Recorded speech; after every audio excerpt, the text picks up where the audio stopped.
I'm Edward Fleming, and I'll be chairing the next session on representations in phonology. Before we start, just wanted to repeat that a phone was found. So if you lost a phone that looks like this, come and talk to some. So the speakers in this session will be Bruce Hayes, Lisa Selkirk, and Janet Pierrehumbert. And the first speaker is Bruce Hayes. Thanks, Edward. Can you hear me? Yeah. Okay. I've been asked to make some comments on the study of stress. So here goes.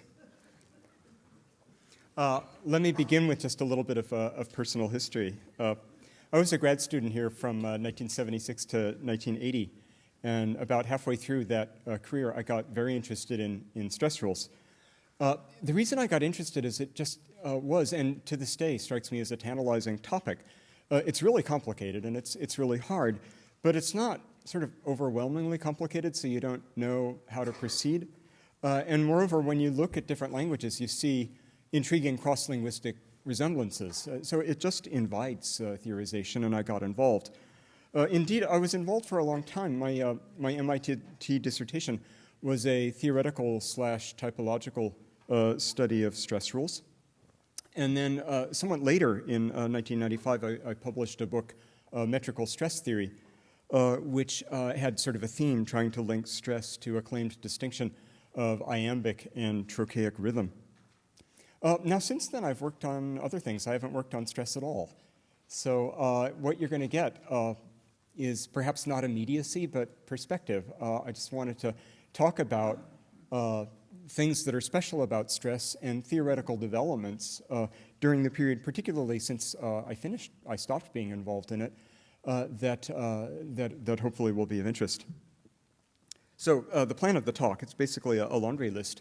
3 topics concerning stress and phonological theory, and in the end, I'm going to briefly wax sentimental about the MIT graduate program.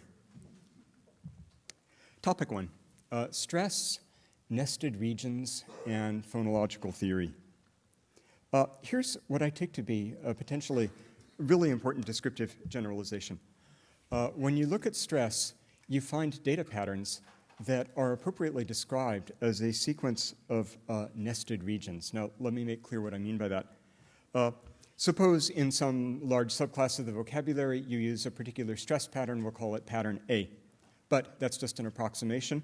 In some subregion of the A region, you instead use some different stress pattern, call that B. And further still, in some subregion of B, you use A. And what you notice is that the gray region is starting to get jagged. But under this conception, it's basically a simple system. All right. Let's make this concrete with a real-life example, which is the stress pattern of Finnish. And here, we're lucky. There's a really lovely research literature by separate research teams that's been really intensive, really careful, and really insightful. So there's a lot in this literature, of which I'm only going to give sort of a tiny but core sampling. All right, here we go, data. The Finnish stress pattern involves an invariant initial primary or main stress, all right? And then it is an alternating stress language. There is, roughly speaking, alternating stress going from left to right, or as phonologists would call it, binary alternation. In metrical stress theory, the standard way to do this would be to parse the word going from left to right into trochaic metrical feet. So if you'll forgive my Finnish accent, järjestelmä myydästänsä. Okay, so that's the story there. And there's languages that work exactly like this. Finnish is more complicated. First of all, final syllables characteristically are not stressed, all right? And in the analysis, they are typically left unfooted. So in this odd-syllabled word, ergonomia, you don't get any stress on the final syllable. Things get quite a bit more complicated. In fact, the heart of the system is the role of syllable quantity, the distinction between heavy and light syllables. Here's the way it works. If, in parsing the word from syllables left to right, you hit a region such that if you made a trochaic foot out of the next 2 syllables, and that foot had the quantity pattern stressed light plus stressed heavy, that is in a certain sense bad, and what you do instead is to skip over the light and make the trochee on the next two syllables. Thus in this voimis te lut telemasta, you don't want to make a bad trochee. Why is it bad? It's the worst kind of contradiction between the inherent prominence of weight and the prominence of stress. That's why it's bad. So you skip over and you make a foot out of lutte, and then you do it once again with the lemas being a bad foot, and you stress masta. That too, however, and here we're getting into the nested regions, that is overridden by something that I already told you.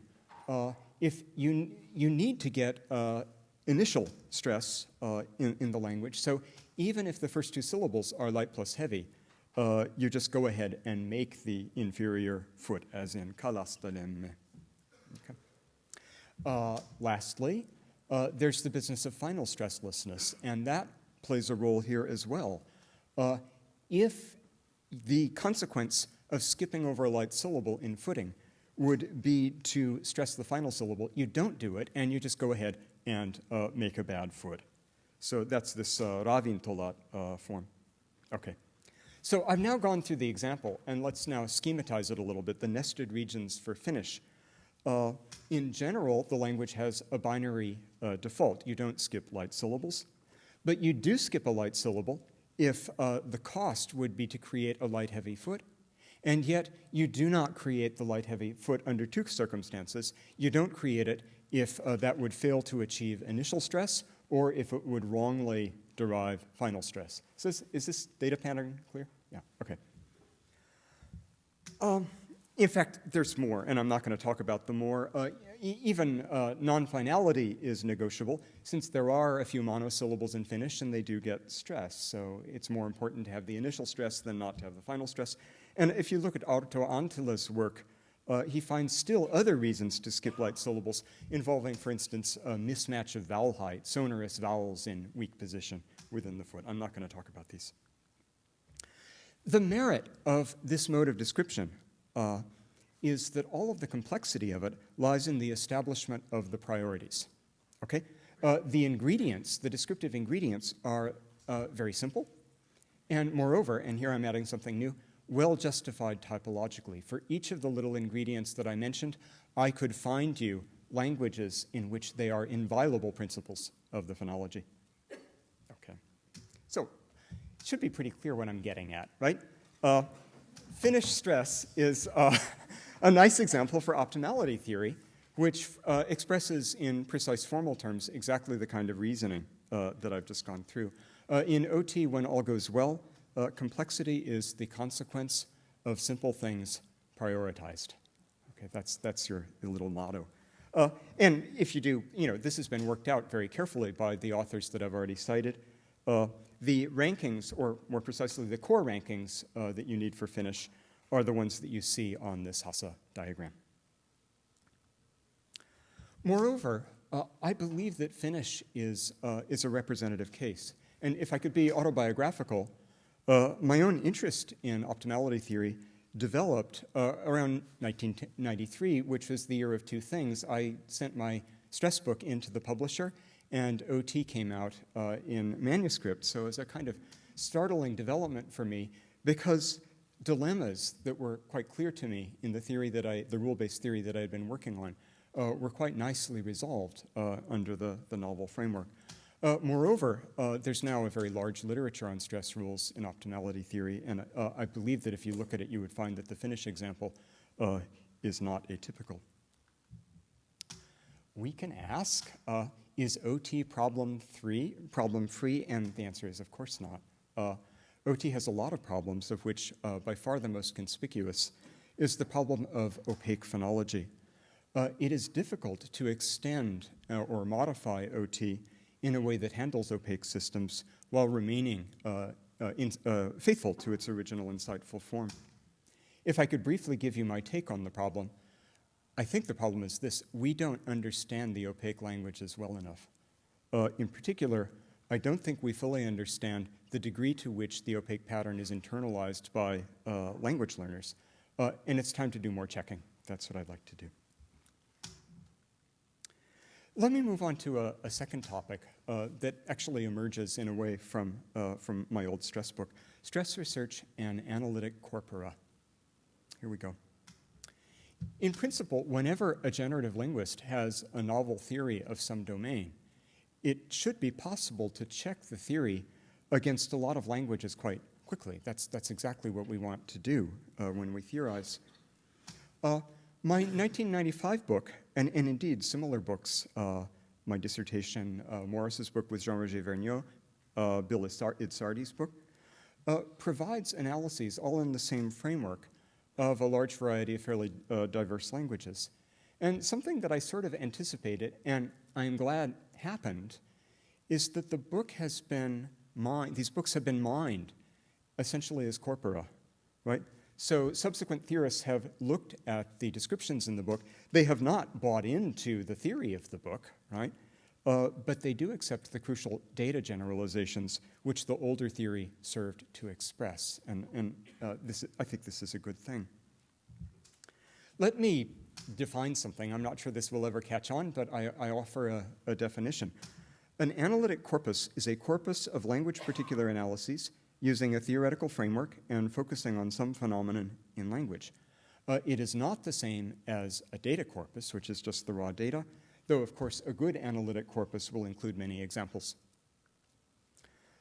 Just sitting and thinking about what might make for a good analytic corpus, I would say, first, scrupulously try to find all of the cases. So when you have a stress system that has weight and you have words of length n, you want to check for 2 to the n examples, all the logical possibilities. Nowadays, I think such a corpus should be on the web so everyone can see it and you can easily expand it. I believe that such a corpus, the primary medium of such a corpus should be expository prose. You ought to explain the analysis and say how it works. Just a bunch of search fields is not enough to be clear. And lastly, and at least ideally, I would like to see every language in the corpus accompanied by a kind of subcorpus consisting of raw data, such that people could search the generalizations, test them, and refine them. What is the current situation? Well, I certainly can't tell you a comprehensive survey. In the downloadable version of these slides, I've made an appendix that lists some of the nice cases.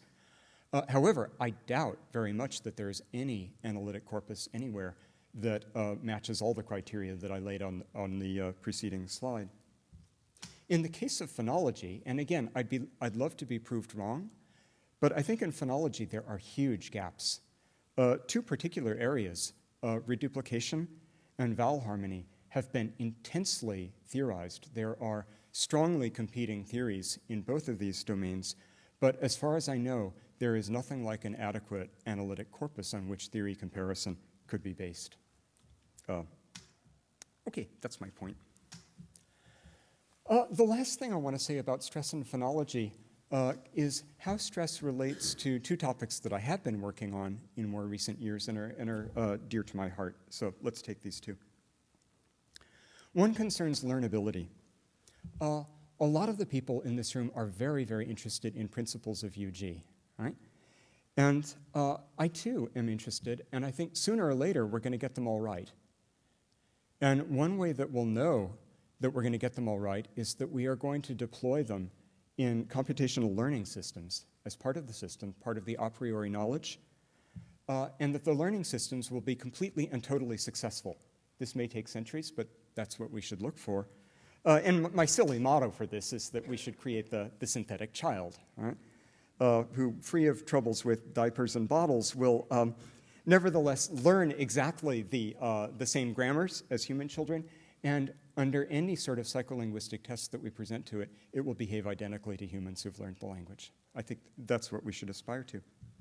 Of course, we're nowhere near there, but people are getting started, and stress is one of the areas that where attention has been focused. A particular issue that arises, and one of the hardest issues, I believe, is the issue of hidden structure, defined by Tesser and Smolensky as structure which is not audible in the speech signal, but is essential to make the grammar work. Of course, in syntax, there's an awful lot of hidden structure, right? Within phonology, a famous case is the feat of metrical stress theory. Something like pataka can be footed two different ways, right, with the one on the left and the one on the right, but they are commonly acknowledged to sound absolutely identical. It's only the stress that you hear. This has given rise to a dilemma. How can an algorithm learn both the hidden structure and the appropriate constraint ranking at the same time? For efforts to solve this problem, see work by Tesser and Smolinski, who posed it, Aposito and Bursma, and Gaia Jarosz. The other general phonological topic that I've been busy with and is close to me also bears in many ways on stress. Let me unsimplify the data description just a little bit that I gave you. I told you before that Finnish doesn't allow final stress, but that's not actually true. When you have a heavy final syllable in a word like ravintolat, there actually is free variation. Finns can say it two different ways, ravintolat or ravintolat, okay? And in fact, if you think about this, this is prioritization. Ravintolat, the first one, avoids final stress. Ravintolat avoids a bad, light, heavy foot. And in fact, this is exactly the key to the kind of analysis that has typically been put forth to free variation in phonology and optimality theory. Namely, instead of having a strict ranking of all the constraints, you let certain subsets of the constraints be ranked freely.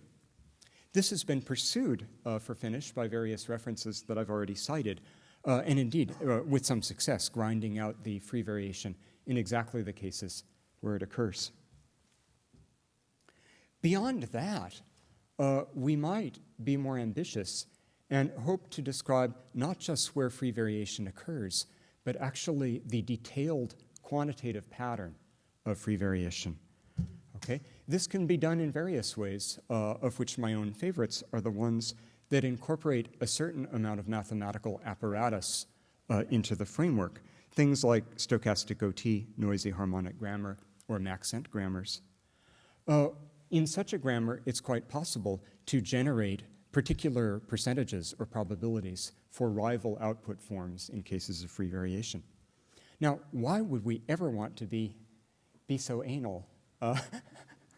The answer seems to be that it's empirically necessary. Particularly in phonology, you can do experiments that first check a corpus for quantitative patterns and then check the native speakers for their behavior. And what seems to be emerging is that you get a rather close match. People are good frequency matchers, at least in phonology. I refer you to a recent paper by myself and my colleagues, and we cite a bunch of other guys to make the broader case. Okay, that's really all I want to say, but since I'm running over, I guess, I can insolently, I'm not. Okay. Oh, good grief, I have 2 minutes to reminisce. Look, it would be extremely tedious if I reminisced, but I want to wax nostalgic in a kind of analytic way, if that is possible. Namely, what was special to me about the MIT graduate program? And I think this is a trait that was true back then, as well as before, as well as after, and now, okay? So for me, the most important part about attending this graduate program was the value that it places on speculative theory, okay? I would say that my natural intellectual inclinations kind of go counter to this view. You know, I'm not sure I would have been happy being a student of the people Noam talked about, you know, like if I were around in the 50s, but maybe a little bit of a tendency there. So, in fact, coming to MIT made me much more open to speculative theorizing, and I think it made a huge difference in my thinking and indeed in my career. It remains true, I think I could get you all to agree, that 99% at least of all theoretical proposals fail, but unless we try, we're not going to find that 1% that either succeeds or succeeds to the point of being a heuristic to guide us to the next better proposal. So if I could characterize what I think has been a wonderful and important thing that has made the MIT department stand out, other than, of course, in sheer excellence, is its role in nurturing scholars to go out on a limb in theorizing about language. Thank you.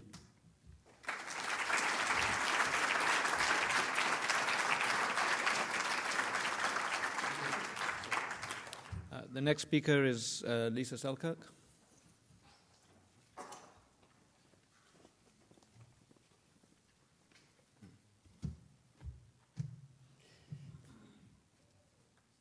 Oh, so I'm just supposed to do this myself, huh?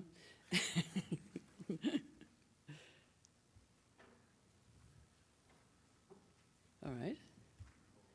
Control L, thank you.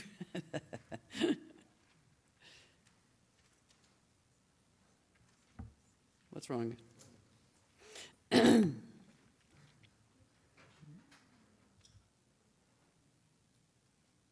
where the control is. All right, thank you. Okay, so the topic of this paper is actually the title, minus the again, is the title of a paper that I wrote in 1978 and was published, not published, it was circulated by the Indiana University Linguistics Club, which was the way of getting a hold of papers in these days before the internet. I mean, way back then. And in that paper, I presented an argument for prosodic structure representation, or at least I presented the idea that such exists. The argument has needed to be clarified over time. And I'll talk about this today. It's also the case that the understanding of exactly what the properties of prosodic structure are has undergone some important change, and I think that has come to be called the strict layer hypothesis is certainly, which was assumed in that paper, is something that has a dubious status now. And in that theory, there actually was not a theory. In that paper, there was actually not a theory of the relationship between syntactic structure and prosodic structure. Well, everything in its time. I think I'm going to use this little clicker here. Oh, yes. I'm sorry about this. I have to get my act together.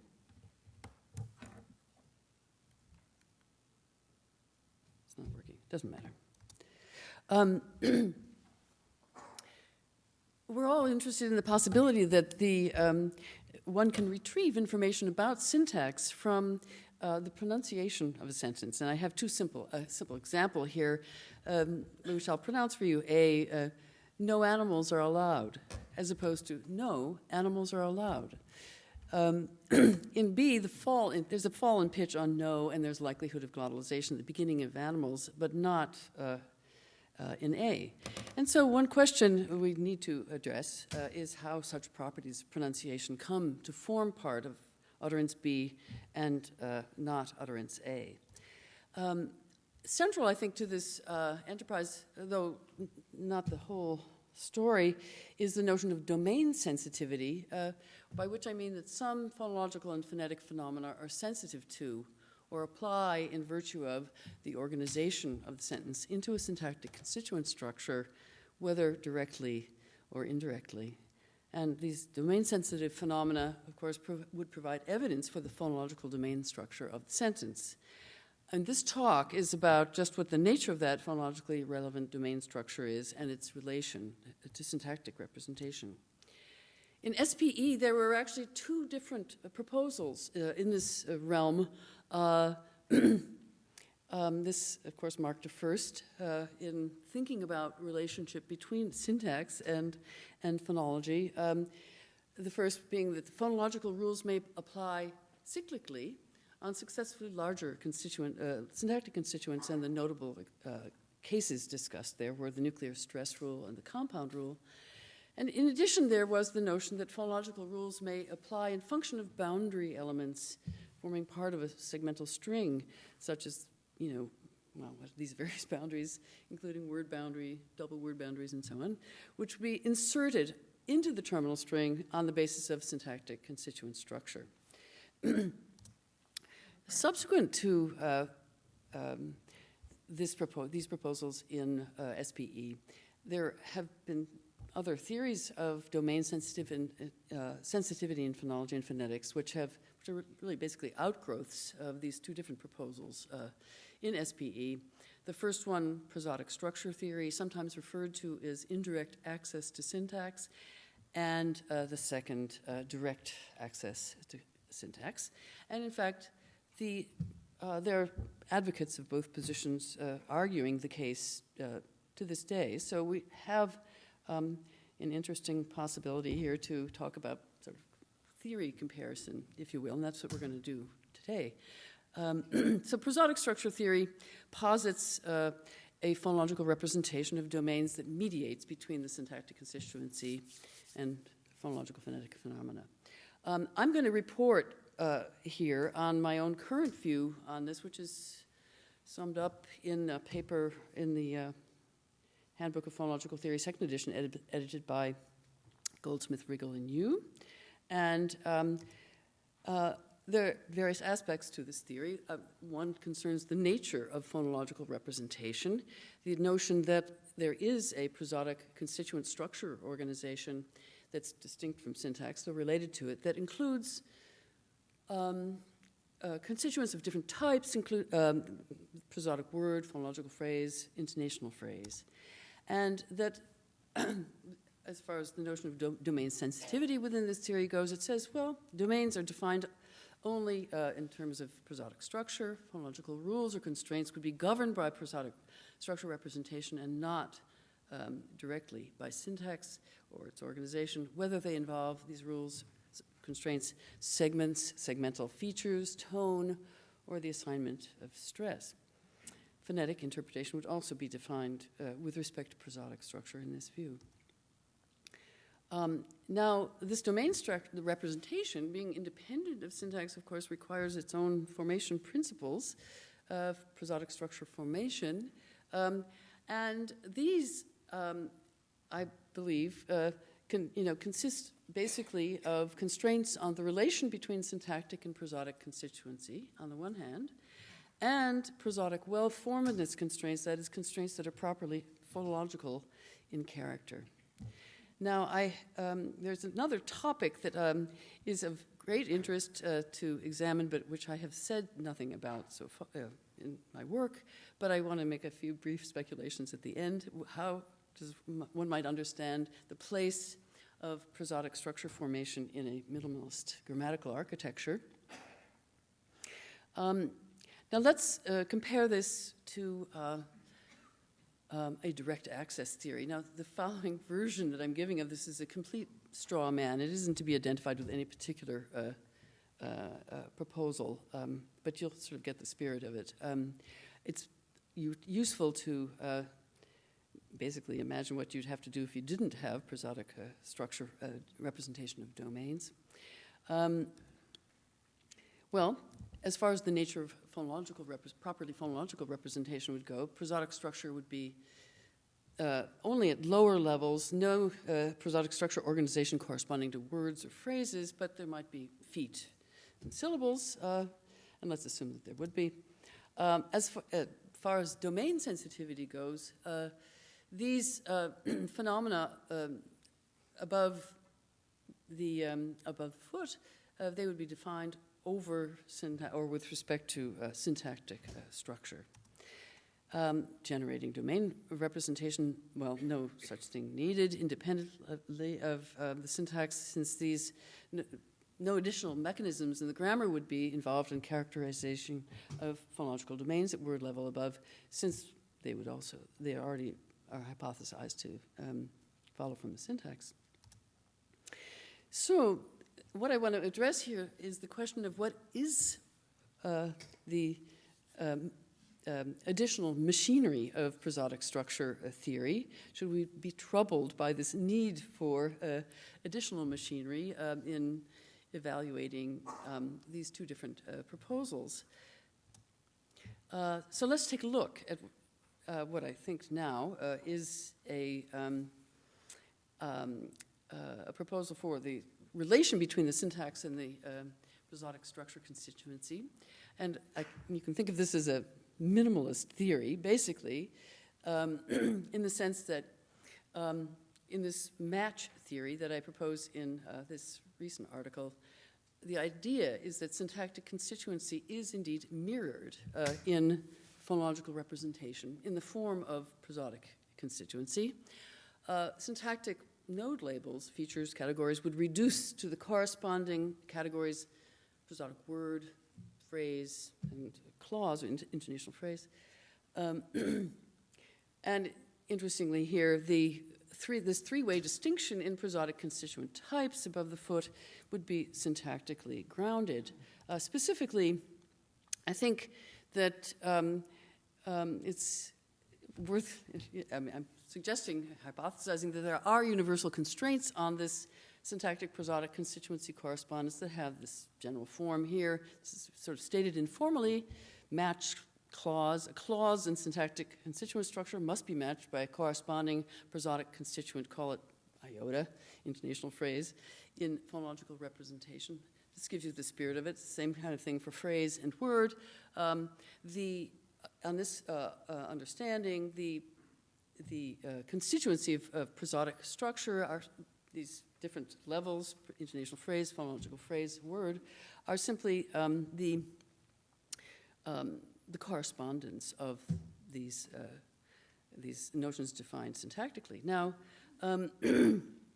there are, of course, substantive questions about what counts as a clause or a phrase or a word for such constraints, and this is obviously an area for research.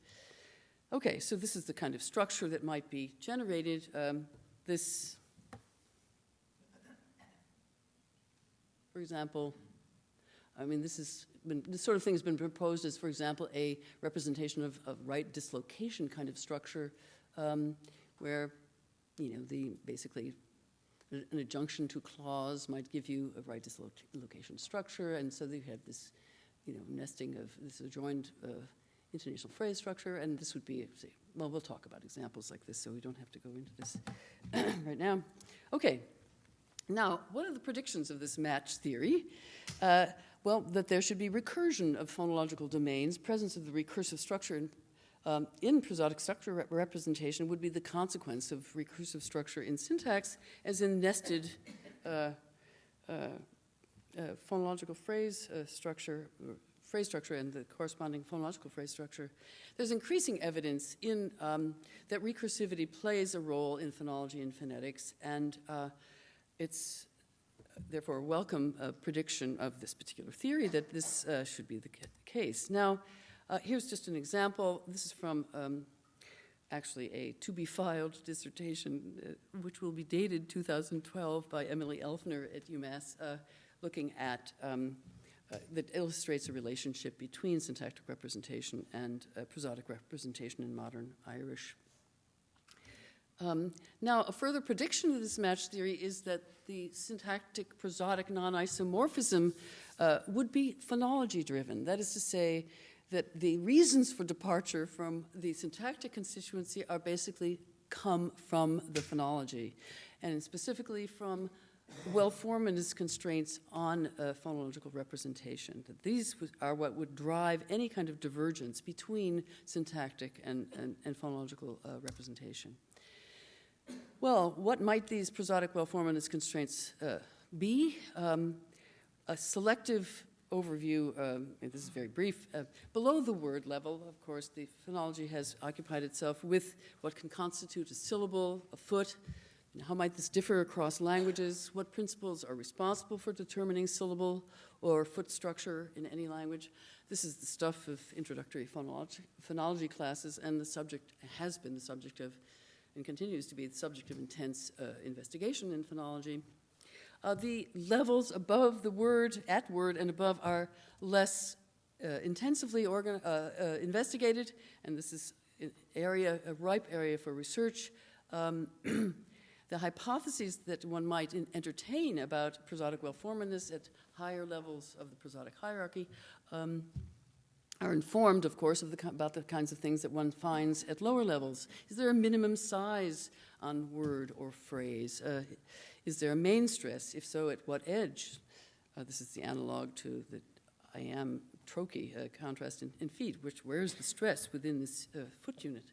Are the right or left edges submitted to constraints on composition? Must a prosodic word begin with a foot? And so on.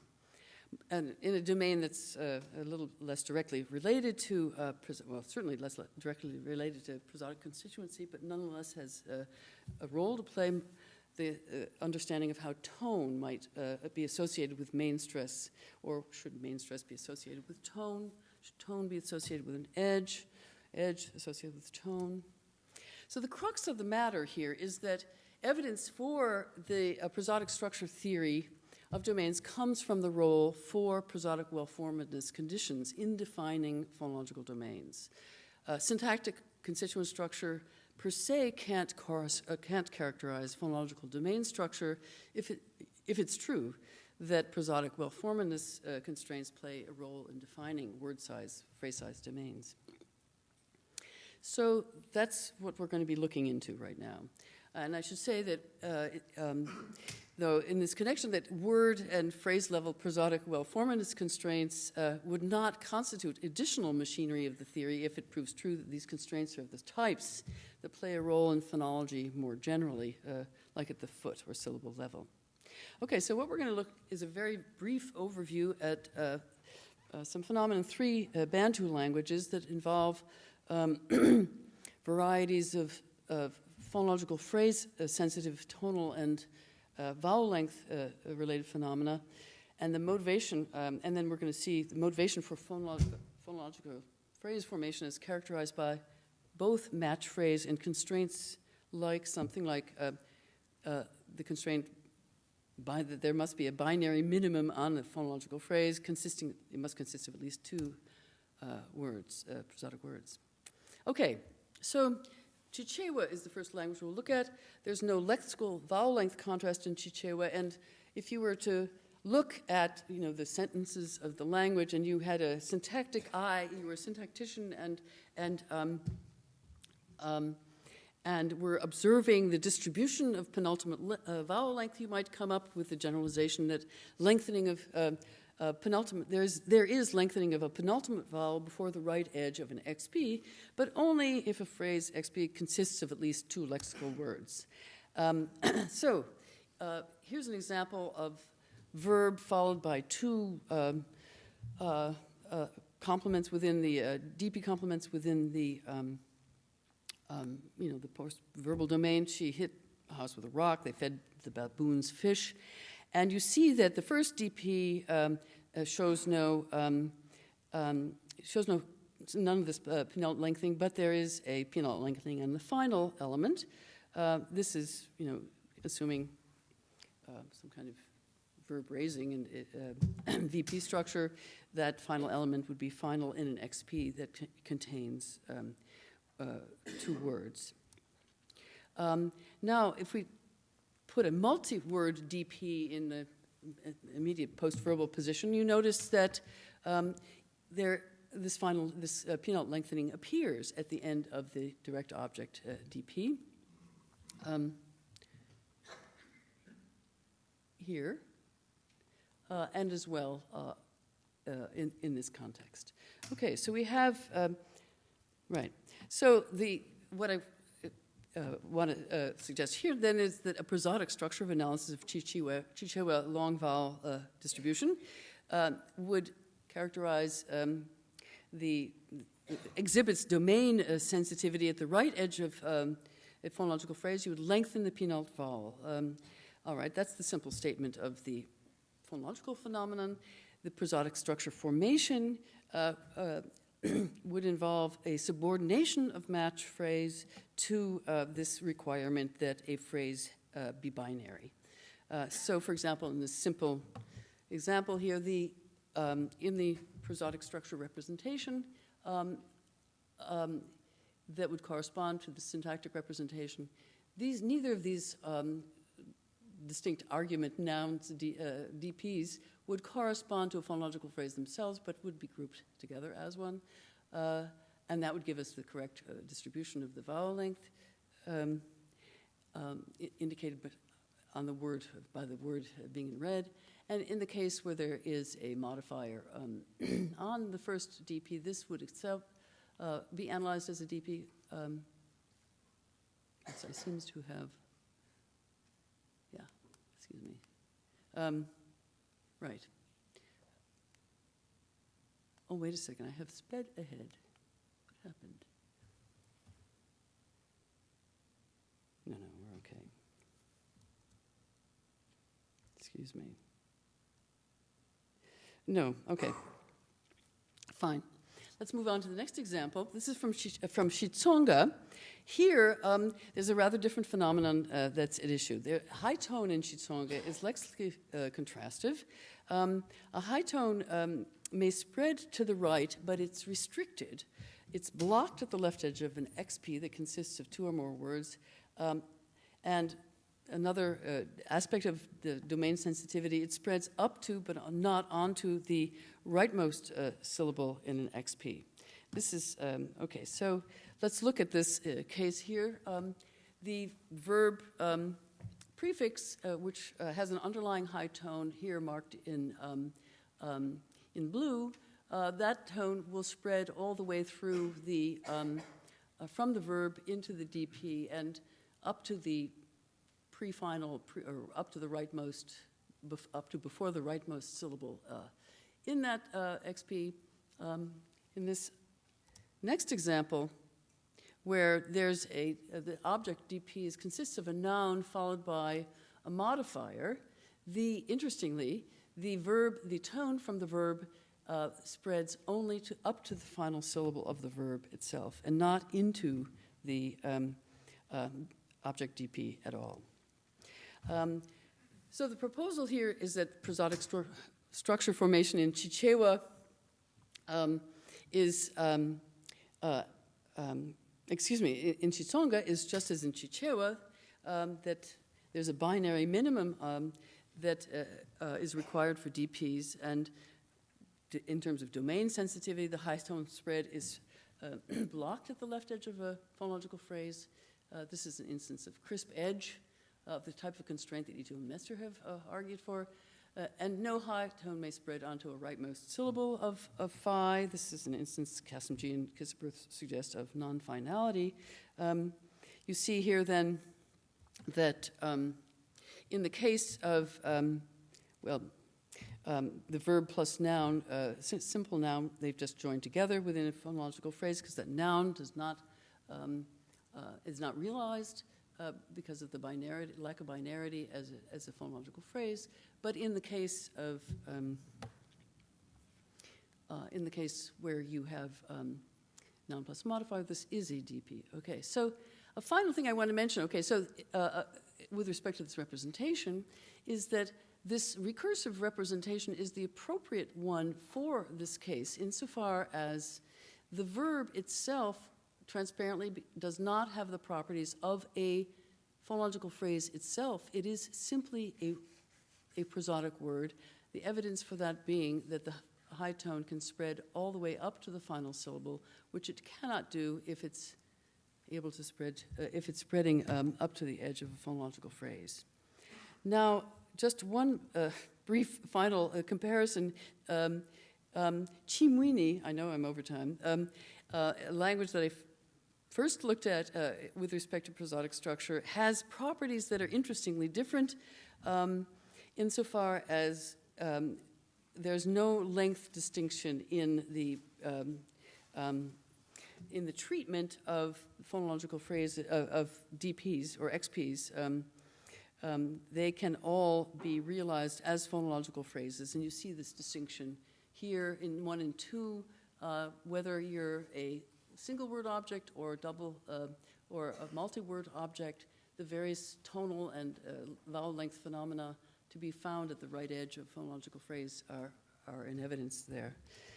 Okay, so basically the idea that I'm proposing here is that there is a typology of prosodic phrase structure formation that one gains by putting together constraints on the syntax prosodic constituency relation, namely match constraints, and the prosodic well-formatness constraints, and that languages, this is of course an OT type of approach to typological issues, that the languages may differ in the rankings that they actually offer between the match constraints and the prosodic well-formatness constraints. Now,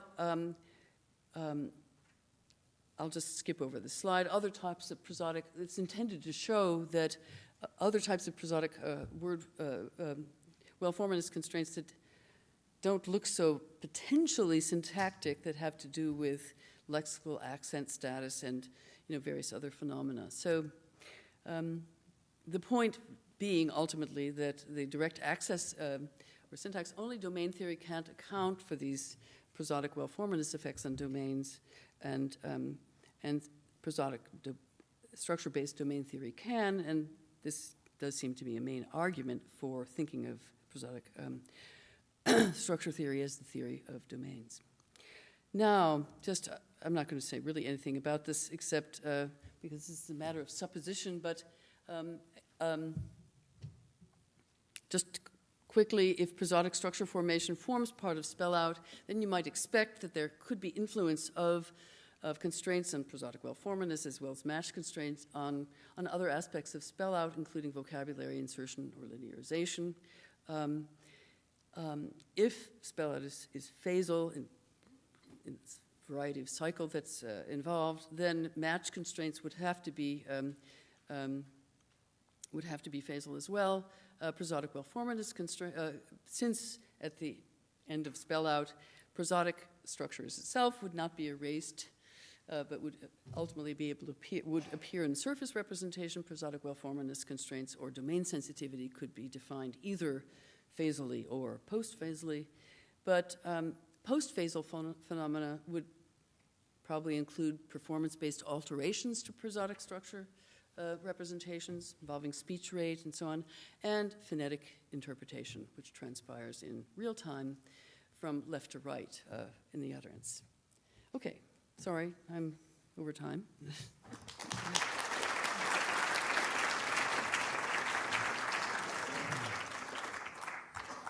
So the final speaker of the session is Janet Pierrehumbert.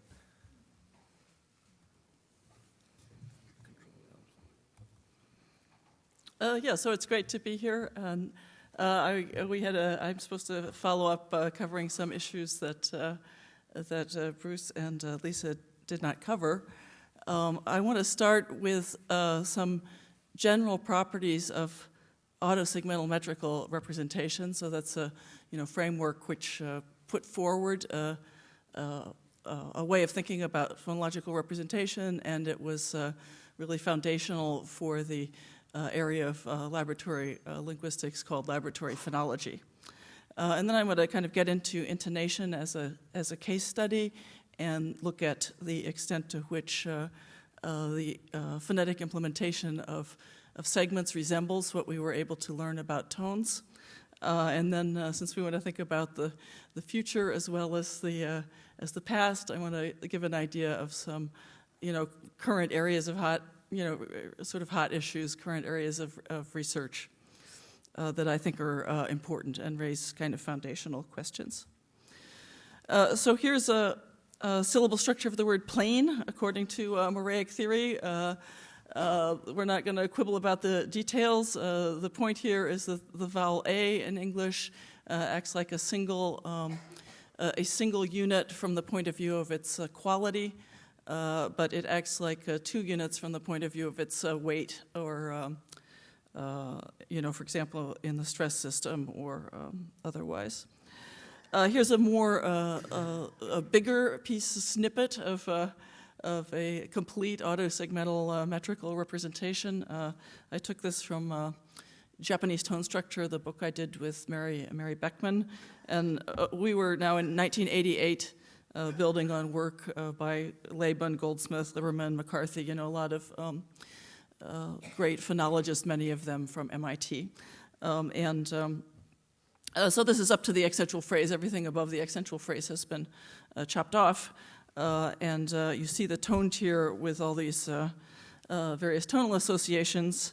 An important insight is that the tone tier is a separate stream from the phoneme tier, and obviously all these phonemes are linked in there too, but those have been left out in this particular figure.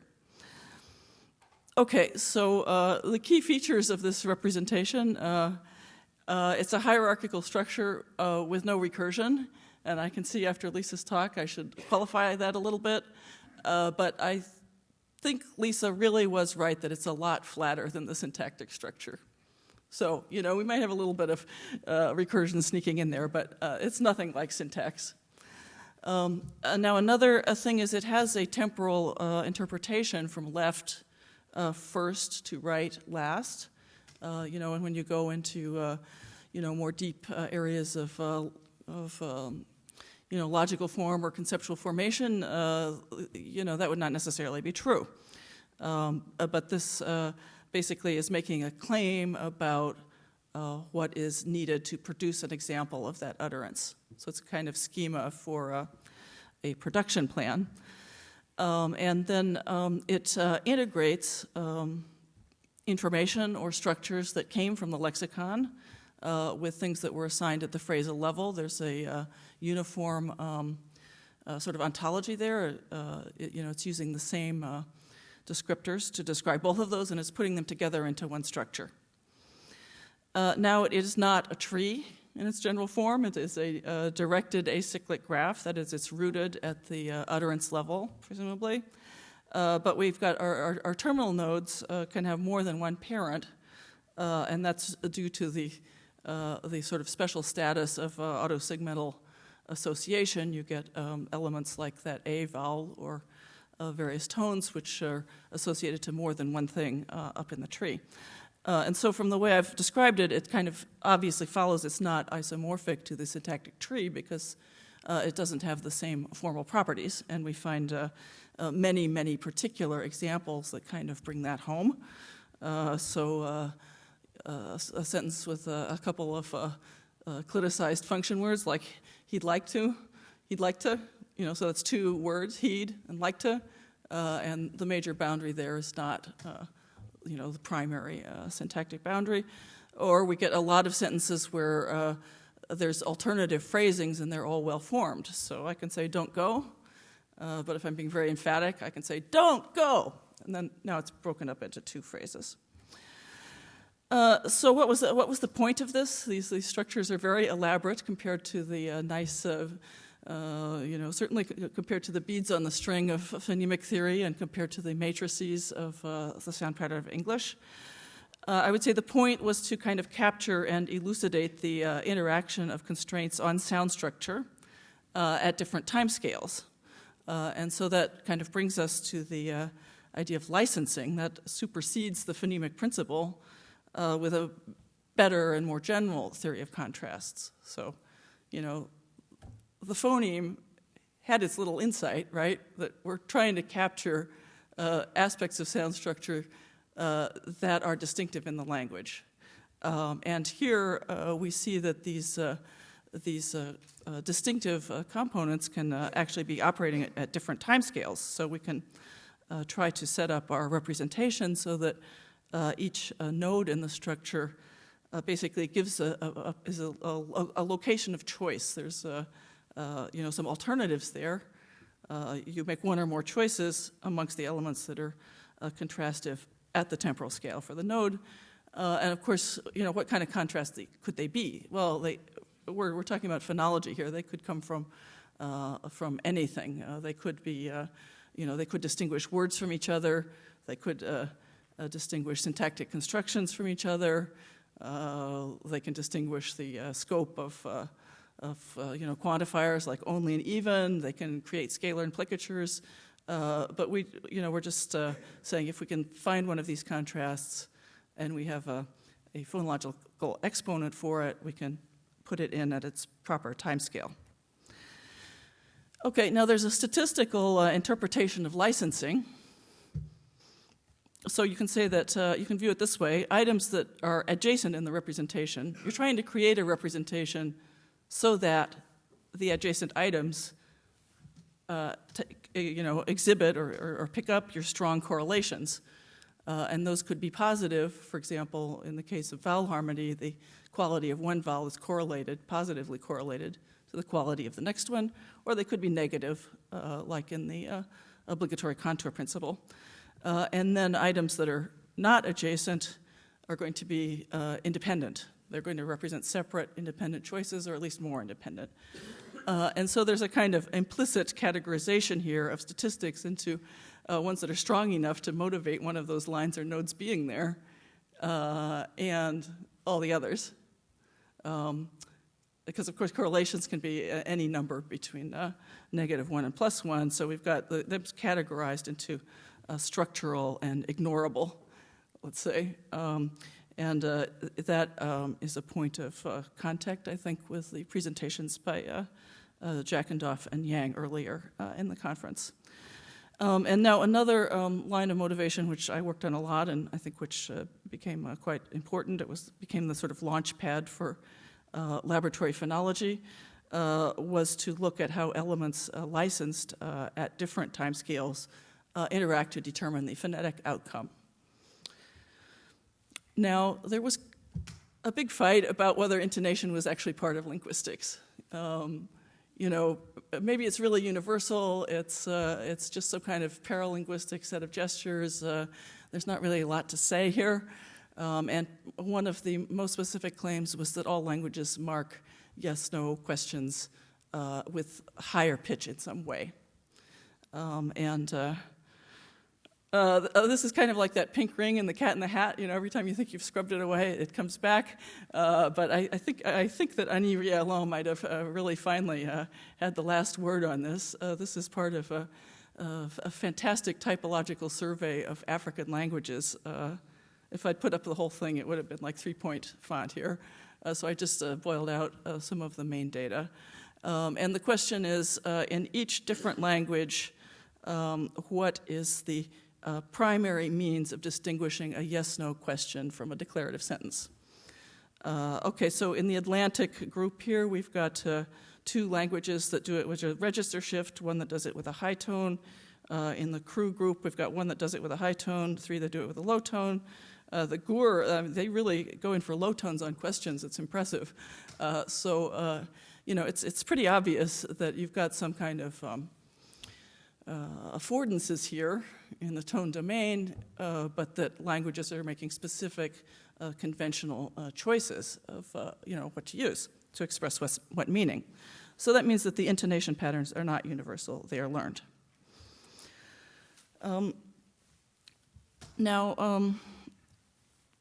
When we're thinking about phonetic realization, people looked at massive quantities of pitch contours with a view to explaining how the tones were mapped into F0 contours.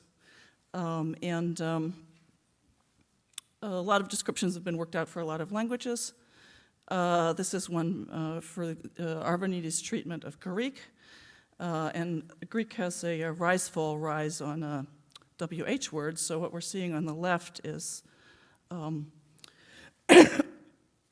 basically the whole contour packed onto a single syllable, which means what? On the right, we're seeing how that same contour comes out on a much longer sentence. And what you're basically seeing is that the tones remain with the node that's licensing them, and you don't just stretch out the contour uniformly. So the stretched contour does not occur. Instead, there's a great deal of structure here, with the result that this low tone in the middle is kind of draping across a lot of materials that have no tone of their own. So some points to take away about this. So the tonal elements are in the mind. They're cognitive entities, but the F0 contours are out there in the physical world. They're events. We can measure them. Tonal elements are sparsely specified. F0 contours are continuously specified for all voiced regions in the signal. You get a lot of context dependence. And if something has no prosody and intonation, there's no speech. So that structure is the thing that you produce when you speak. If you don't have the structure there, no speech will come out. So when I see experiments that say, well, we took away all the prosody and intonation and played this speech to people, and then basically people hallucinated something. It had a prosodic parse. There's no such thing as no prosodic parse. And I do want to take maybe a couple minutes to reminisce here, since we can be nostalgic. So when I think of the sort of atmosphere when we were working on this in the 80s, I would say it was kind of like the extreme sports of generative phonology. So, we all read SPE. It was like paragon of formalization. You could make up a new word that nobody ever thought of before. Philomblatula, something like that. You take your transcription, you go through all that algorithm, by gum, it put the stress in the right place. So, it was great. But at the same time, we were getting really high-powered computers. We could look at huge data sets. We could, stay up late into the night hacking, and we thought, well, we will generate reality here.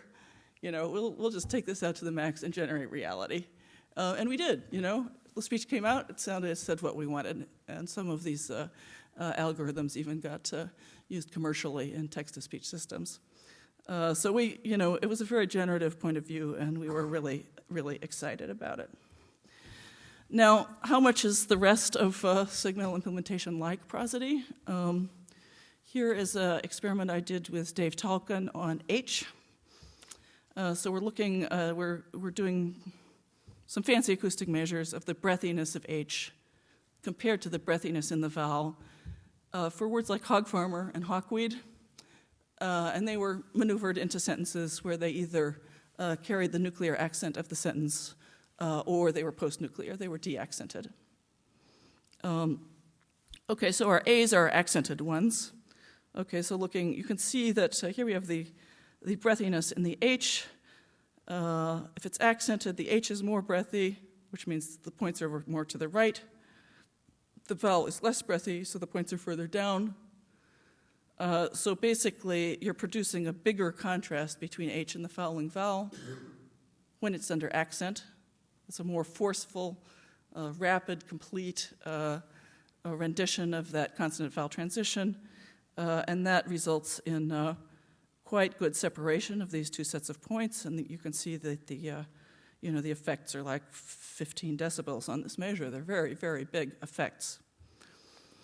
And effects like this are really pervasive, and they're also language-specific.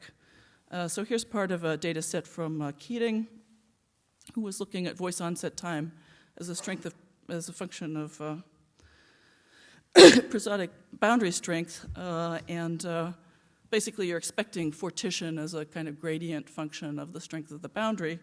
That's what we found in English. She found it in Korean, but the quantitative pattern in French and Taiwanese is systematically different. So basically that means that people really do have very strong phonetic learning. They learn a lot of language-specific detail, and that they produce it regularly, and that we need to say something about that. So there were a lot of successes from autosegmental metrical phonology. There was vast and illuminating typological literature, great generative models that went all the way out to physical reality, and the huge cross-disciplinary impact. I actually did for another talk, I did a citation search on laboratory phonology papers, and the a small group of productive laboratory phonologists were being cited under 135 ISI field codes. So that means they were being cited in everything from sports medicine to poetics. The transfer to other fields was really good.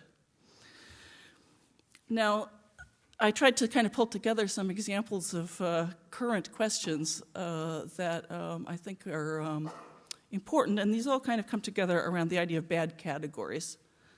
And by a bad category, I mean that these categories are significantly different but poorly discriminable.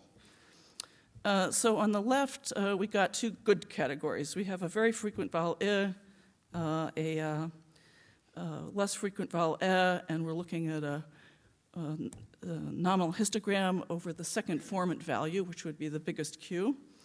There's a huge valley in the middle there, and basically, as long as you have a very general sort of prior that comes in at a proper scale of analysis, you will, any current clustering algorithm will pick up two categories there. On the right, the categories are much spread out and they're overlapping, and that creates a whole set of problems. One is that the summed up distribution that you see does not have two nice peaks in it. It's all one big lump. So if you want to pull out two categories there, you basically have to go in looking for two categories. Say, I know this has two categories, what are they? It's very specific. Now, if you put an optimal decision threshold between these two, which basically says anything below this is an anything above this is an you get a lot of errors. And a more subtle problem is that these errors are actually asymmetric, so that is lower frequency and will get gradually bled off over time and be collapsed with I. Now, you can make the same kind of argument about learning constraints. And I see that, so here we're trying to learn that English, 3 phoneme English words, such as pat, must have a vowel. In Berber, they don't have to, but in English, they have to have a vowel. If we just kind of do a little binomial calculation there, we can see that that can be learned reliably from any 14 words at a probability of p less than 0.01. So that is something that any 1-year-old pretty much, I mean, there's maybe one 1-year-old in 100 who's unlucky enough to have learned the wrong 14 words, but just about everybody's going to get that from a trivial amount of language exposure.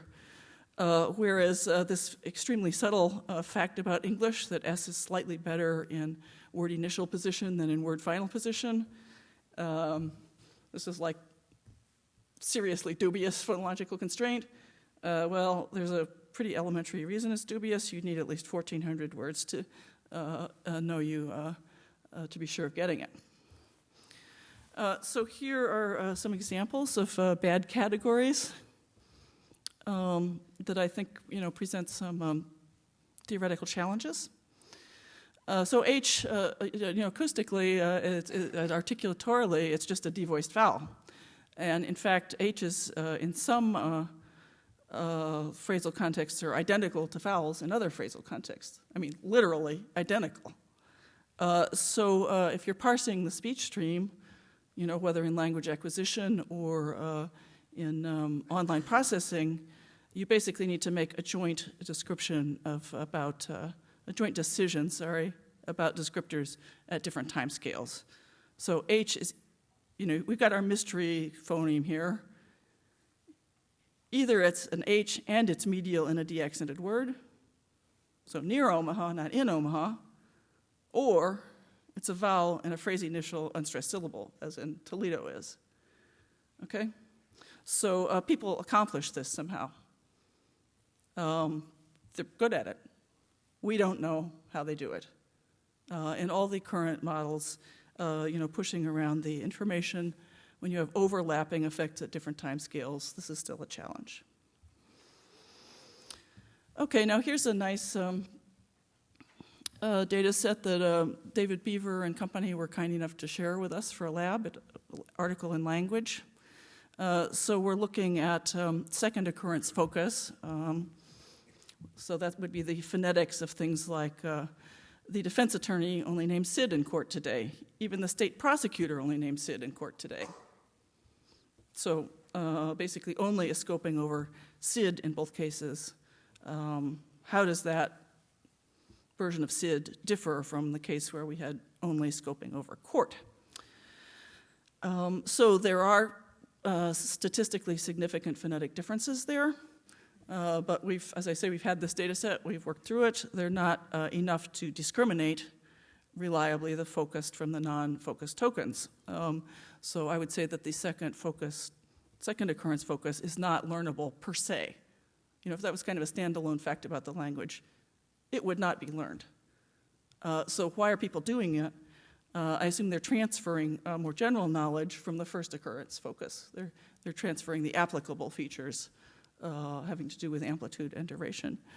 And of course, the gradient phenomena are kind of a challenge for autosegmental metrical representations, but they also provide the kind of abstraction we need to explain how you would transfer facts about one case to a related but slightly different case. And then I'd like to close with a little bit of discussion about population level effects. So some of you may be aware of a line of work on looking at language acquisition in the context of language dynamics over time. And in particular, there's a really great paper by Berwick and Niyogi that shows that to get kind of realistic effects, historically, we have to assume that individual learners have input from more than one person. Because if they're taking their input only from a single person, basically the model just does not play out in a plausible way. So what do we know about what kids might be exposed to if they have input from several people? And when we start looking at heterogeneity across individuals, it's really been quite an eye-opener. It's much more diverse than people expected. So one thing is that in cases of vowel changes in progress, where vowels are on their way to being neutralized, we get cases where older speakers produce differences that they can't identify. We've also found cases where younger speakers perceive contrasts that they don't produce. Experiments all the way in the 70s showed that about 10% of English speakers are totally blind to lexical stress. There's similar variation in phonological marking of focus and the perception of focus. So if we kind of take a cybernetics point of view here, we expect the whole linguistic system to stabilize on representations that can be, produced and perceived, encoded and decoded with extremely low error rates. So the question is, what are people actually bringing to this variety? To some extent, they actually adapt their system to different people. Like our younger speakers evidently have a sort of mental model of older speakers that they're able to bring to bear. But in other cases, they fail. So in our older speakers here, even if you play them their own speech, they can't identify it. What are these biases, and how do they, what can people do? What are the limits, and how does that influence the kind of equilibrium state for the whole linguistic system? Thank you.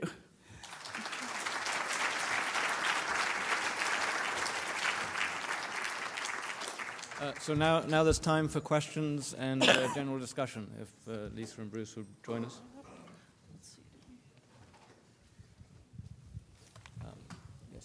Peter? Hello. I have a question for Bruce based on Finnish and the synthetic child. Let's call her Junior 3000 or whatever she will be called back in the future when we'll finally have built her.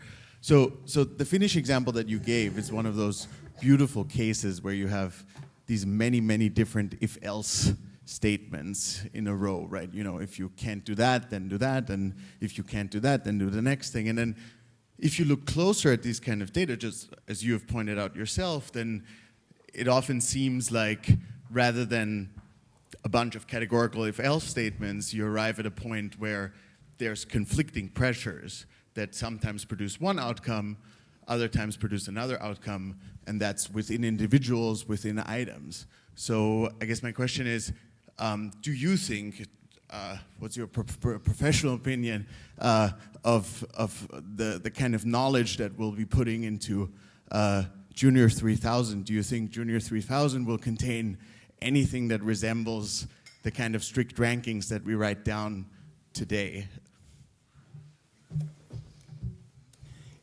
It's pretty easy to get the moral equivalent of strict ranking as the limiting case, right?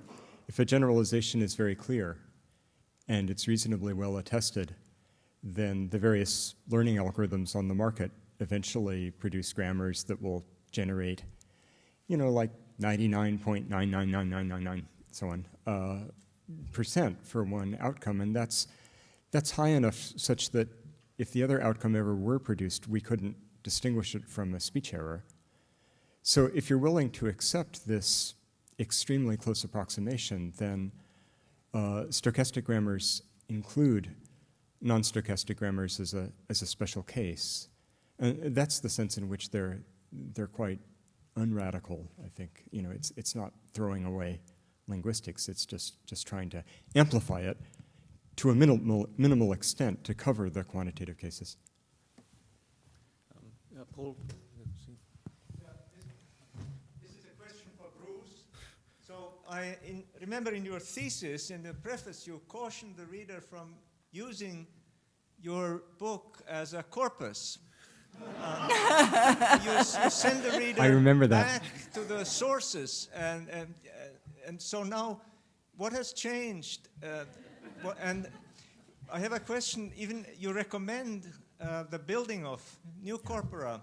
And I think I know why. You want to make sure that people, when they develop new theories, will at least account for all of the data that the old ones did. But won't it also perhaps limit the scope of the new theories? I mean, a good theory is supposed to predict new things that are, you know, facts that we didn't even think about before. That's, for example, in the Finnish case, all these crazy facts about secondary stress were nowhere reported until theories were made available that made predictions about them, and then people went out to look. Okay, this is a complicated question, and I want to make sure I get all of it. The business about urging people not to use my book as a corpus, you're quite right, and I'm really embarrassed that you pointed this out in front of all these people. And in fact, it gets worse. You know, that was my dissertation. In my later book, I threatened to sue people. But nevertheless, to some extent, the same scholarly impulse is evident in my contradictory behavior. Because, and I think I do say this in the book, that I did my very best to transduce the reference sources that I used in my book into accurate description, but I wanted to admit fallibility. Now, some of these resources were hard to find, so it's sort of mean to tell people that to not trust me and go back to the original. But I guess I was growing weary of the phrase data from Hayes 1980. You know, because Hayes 1980 had often never heard the language. So that's explaining that part. As far as what we ought to do, I think that one thing that I left out of my ideal analytic corpus is a really serious bibliography, right? So that that would be checked as well. So in the long run, I don't think there's a contradiction in what I'm saying, though it certainly, you know, at certain points it sounds kind of silly. Does that answer your question? Mm-hmm. Yeah, okay. I wonder if I could add a little afterthought to that. So obviously there are other fields like molecular biology where there are a huge corpora and big archiving standards, and you know, in the end you get a kind of stone soup, the corpus that you know, that Bruce posts. Presumably it has some way of updating and extending it so that other people could ask new questions and add additional data, and that would also be available. So I guess I want to call for sort of cooperative, corpus creation, so that there's always room for more questions and more knowledge. Absolutely.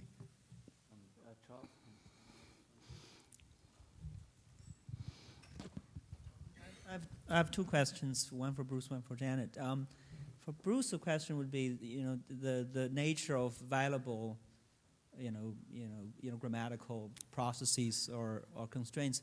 There seems to be two types, right? The free variation seems to be something that, say, the Lebovian variable rule can fairly well handle. When you talk about the Finnish type, I think related to the earlier question of this if, then, else, and so on, that appears to be valuable in a different sense, that some words are exceptions to some generalization.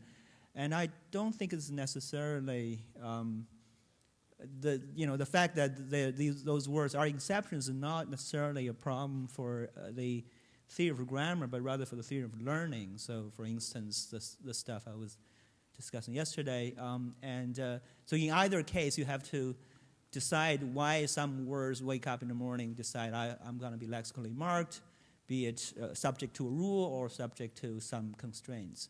So that's the question for you and for Janet. Is also having to do a bit with the learning problem. So you say the triple C, the triple constant sequence, is not possible for English. You say you can learn it more or less shortly. On average, say 14 words, right?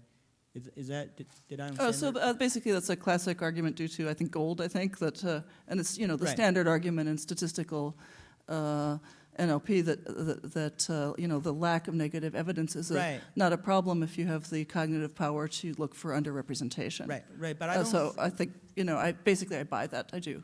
Right. Well, but that's not going to be in general very valid if you take syntax. I mean, most of the things we hear are going to be things we've never heard before. We don't assume that to be ungrammatical or somehow impossible. So so there's some obviously always some assumptions there about what you compare to what, and your null hypothesis. The most relevant paper of mine would be the one on triconsonantal clusters in English. So your null hypothesis is that the system is perfectly compositional and that you're absolutely generating everything from the parts with the probabilities that the parts would predict, however you predict that. And then you're going to make an additional complication, if you've basically got, at the same scale, you've got a systematic exception to what you would get from your compositional null hypothesis. And I think that there's plenty of evidence that there's basically limits, probably innate limits, on the relating to granularity. So basically, we are evolved, not to overtrain on excessively detailed and long materials, because then we lose we don't have the ability to generalize that you need to handle new forms. But again, it seems to be possible for phonotactics, let's say, but not. That seems to be possible for phonotactics, but probably run into more problems for, say, learning of longer things when longer things are actually perfectly fine, like syntax and so on. So the fact is, I'm not gonna. I have never worked on learning of syntax. I don't want to take a strong stand on learning of syntax. I do want to take a strong stand on learning of phonetics. The Chomsky's 1995 essay on minimalism said that phonetics has got to be universal, otherwise language would not be learnable. It is not universal. It is absolutely not universal. People learn a ton of phonetic detail, and they have the ability to do that because they have absolutely massive amounts of exposure to speech. The hundreds and hundreds of millions of words, and people are still sharpening up their phoneme categories by age 12, so people do have the ability to have this quantitative learning, and that is then feeding into more abstract levels of the system. And basically, my own expertise kind of gives out at morphophonology.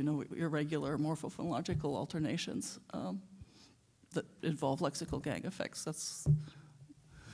Yeah, Bruce, do you want to answer either question? Let us uncenter embed, and I'm going to. So maybe the question would be to Bruce. Please say something as coherent as you can about lexical exceptions and stochastic grammar. Would that no?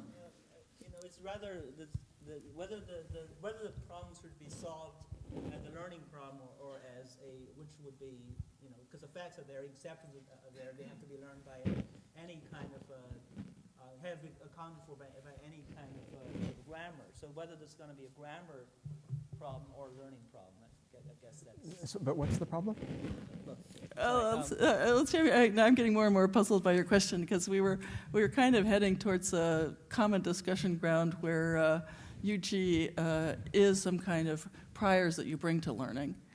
So I would think of UG in the area of phonology as some priors about for example, the scale of the analysis, the scale in the parameter space, the temporal scale,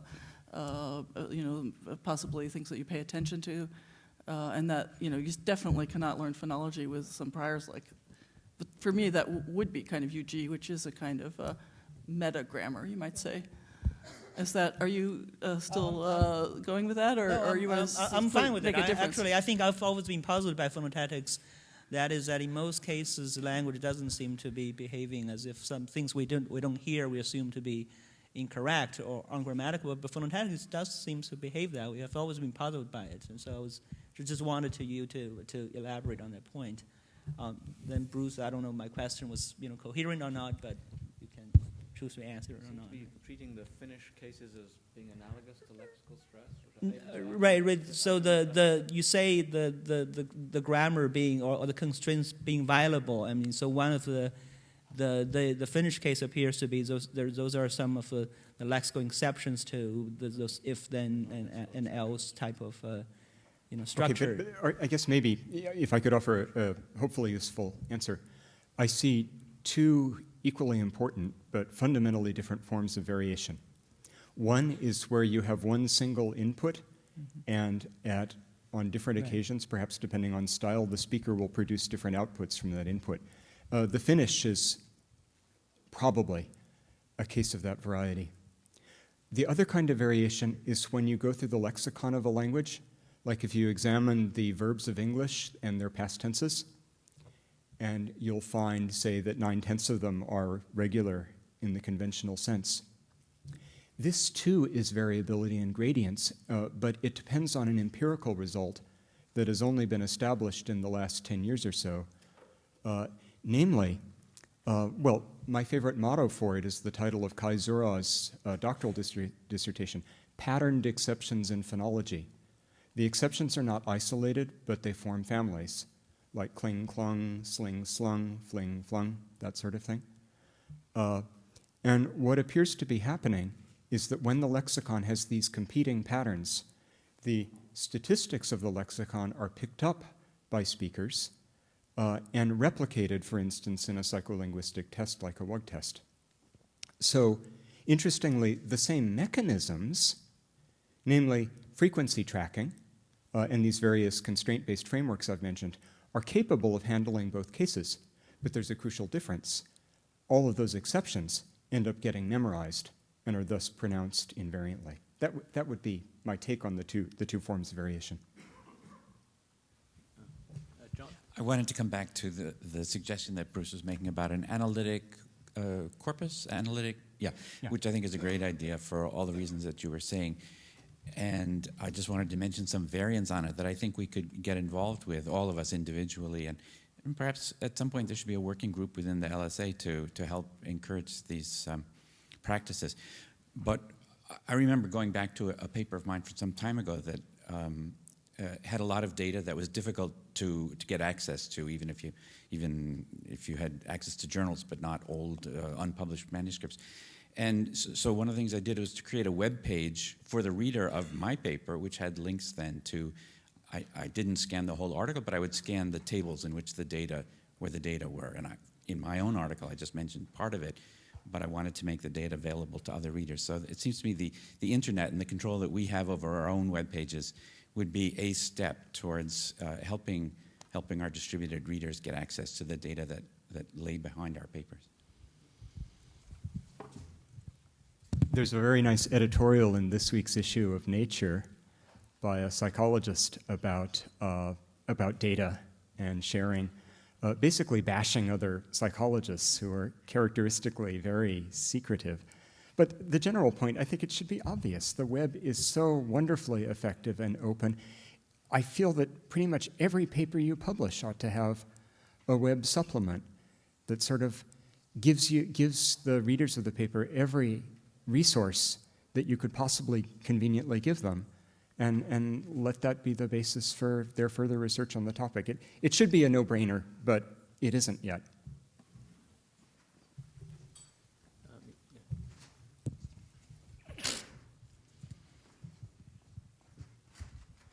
I just want to offer one comment for Bruce, and then a comment for Janet, and then it'll land on Lisa at the end. So I really support this idea of having analytic corpora of all sorts, and I would just like to add to that whenever possible, if we could have digitized audio recordings of the speech for phonological and phonetic work, that would be very enriching as well. For Janet, you were talking about some perplexing cases of bad categories, and the two examples that you showed between lax I and in English, or between H and vowel counterparts. It occurs to me that, first of all, that kind of data is very easy to come by if you work with naturally produced spontaneous speech and you start extracting acoustic measures. Phonological elements, entities which are phonologically contrastive, oftentimes overlap to alarming extents in multidimensional phonetic space, in acoustic space. But when you take into account some of the contextual information, so for example, the prosodic context in which the vowel was uttered, or other kinds of information about speech rate, but I guess in my work I've focused on prosodic context or co-articulatory context. If you can have information about that and factor known effects of that context on the phonetic dimensions that you're looking at, then that overlap can be, in many interesting cases, significantly reduced. And so, yeah. So just to a point of clarification, that is not real data. That is a tutorial example of. The real data looks a lot worse. Oh, the real data looks a lot worse. Okay, but in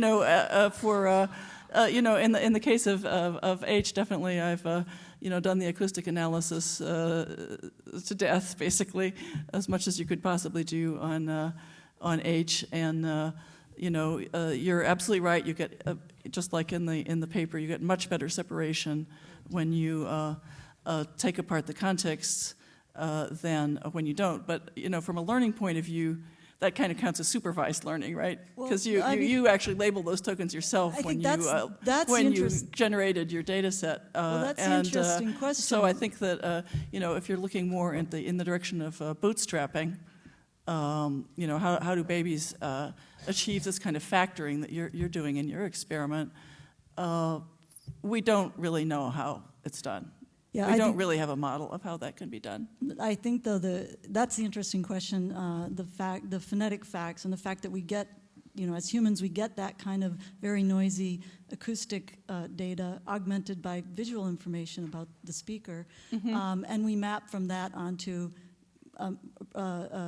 much cleaner, neater phonological categories. And so we might think that the very fact that mapping is successful, nearly all the time, would suggest that bootstrapping has to be an important part of the theory that we developed about how we learn phonological categories from the phonetic evidence. And along those lines, it's actually kind of alarming then to recognize that the information about the context, for example, the prosodic context, is not very easy to extract either from the signal. So nobody's succeeded yet in developing an automatic prosody detector that can take as its input the acoustic signal and spit out a phonological representation of the prosody, which if you had it would allow you to better discriminate some of those contexts. So that might leave us kind of worried, except that, as Lisa showed us, the prosodic form of the utterance is associated in important ways with the syntactic form of the utterance and also with its semantic and pragmatic properties. So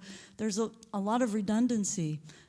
Maybe we can extract information about the prosodic form in part from the syntax and use that to help us understand and interpret the variability in the acoustics. And that sounds hopeful until you recognize that there's actually alarming variability in the prosodic form of an utterance, given the same syntax, given the same speech style or communicative context, but perhaps with different speakers, you can have differences in the prosodic realization of an utterance. And so that remains a puzzle. And I wondered, Lisa, if you'd had any thoughts about that.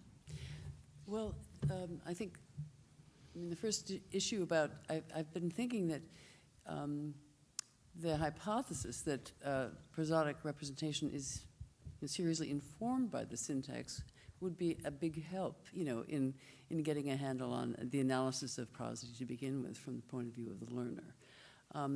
The question about the variability that you find actually in in prosodic representation that might be produced. I think what I'd like to see, and maybe you can tell me if you know about this, but to see one, a theory of, what there is variability, but what are the limits on this variation, and what for example, one possible way of thinking about this is that you don't undo syntax in the sense that make constituents that wouldn't be possible constituents. I'm talking about speech rate or sort of sort of low-level effects. This really needs to be investigated in combination with explicit theory about what a grammar of prosodic representations would be in the first place, because I think that's my of course perspective would be that there is a grammar to that, and that the variations that you would get will have to be, characterized in part in terms of what that grammar is. This is something that is completely, as far as I know, under-investigated, but that's something that needs to be done. Yeah. I think it is important to keep in mind that babies are using prosodic information to segment the speech stream from about 9 months. When their vocabularies would be 50 words or less. So it's not, babies are smart, unlike the onion. And, they might have said some syntactic parameters, but if anything, people are almost looking for it to go the other way, that they managed to get the prosody and exploit that to get syntax. Now, if you're talking about taking apart representations, you're probably aware, but I'll, mention for the rest of the audience the huge body of work on episodic memory of individual voices. So, it would be quite possible that the babies would have actually separated the distributions for like their mother and their father at that age, and be able to see better category separation than if the data was merged across a male and a female speaker. You look at the variation within the individual. Yeah. What's the difference? What range of variation is there within individuals as opposed to between them? It can be pretty big within individuals, but it's even worse when you pool across individuals. Exactly. Yeah. Okay, well, thank you very much to all of the speakers.